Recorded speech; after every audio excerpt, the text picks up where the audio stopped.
আজকে আমি বানাবো চিকেন কোরমা। এটা বানাতে লাগবে একটা ফ্রি রেঞ্জ চিকেন। বাংলাদেশে বানাতে হলে একটা দেশি মুরগি নেবে মিডিয়াম সাইজ।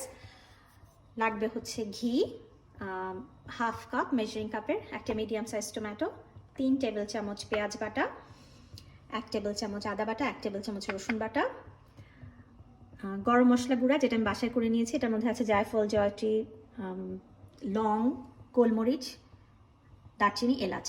চিনি নিয়েছি 1 টেবিল চামচ, হাতে করা গুঁড়া করা ধনিয়া নিয়েছি 1 টেবিল চামচ, পেঁয়াজ বেরেস্তা লাগবে আধা কাপের মতো, দুধ, থিক অ্যান্ড ক্রিম। এই দুটোর পরিমাণ আমি পরে বলে দেবো। আচ্ছা, আমি যেহেতু এটা হার্ড চিকেন, এটা সিদ্ধ হতে অনেক সময় লাগে, আমি তাড়াতাড়ির জন্য একটা প্রেশার কুকারে রান্না করবো। প্রথমে দিয়ে দিচ্ছি আমি ঘি।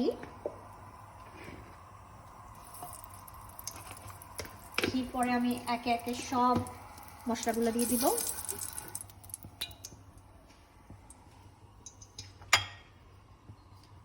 আদা, রসুন,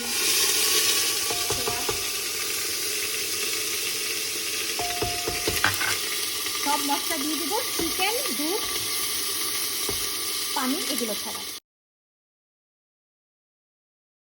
এবার মাংসটা দিয়ে দেওয়ার পর এটার মধ্যে আমি দেবো হচ্ছে লেবুর রস, হাফ লেবুর রস। লেবুর রসটা দিয়ে নাড়াচাড়া দেওয়ার পরে এবার আমি এতে দিয়ে দেবো হাফ কাপ গুঁড়া দুধ। এটা ভালো করে মিক্স করে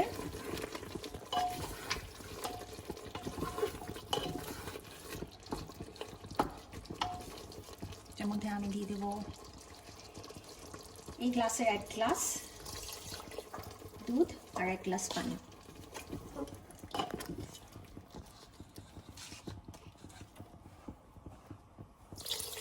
এরপর আমি 5 মিনিটসের মতো কষাবো, তারপর প্রেসার কুকারের ঢাকনাটা বন্ধ করে দেবো। প্রেসার কুকারের ঢাকনা লাগিয়ে আমি জাল দিয়েছি 5 মিনিটসের মতো হাই হিটে।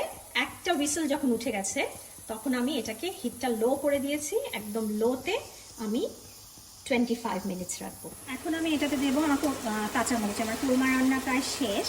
কাঁচামরিচ দিলাম, বেরেস্তা দিয়ে দিলাম, কেওড়া দিয়ে দিলাম খুব সামান্য, আর হাফ চিকেন ক্রিম। এভাবে হাফ কাপ চিকেন ক্রিম, এভাবে আমি 5 মিনিট জাল করবো, তারপর আমার রান্না শেষ।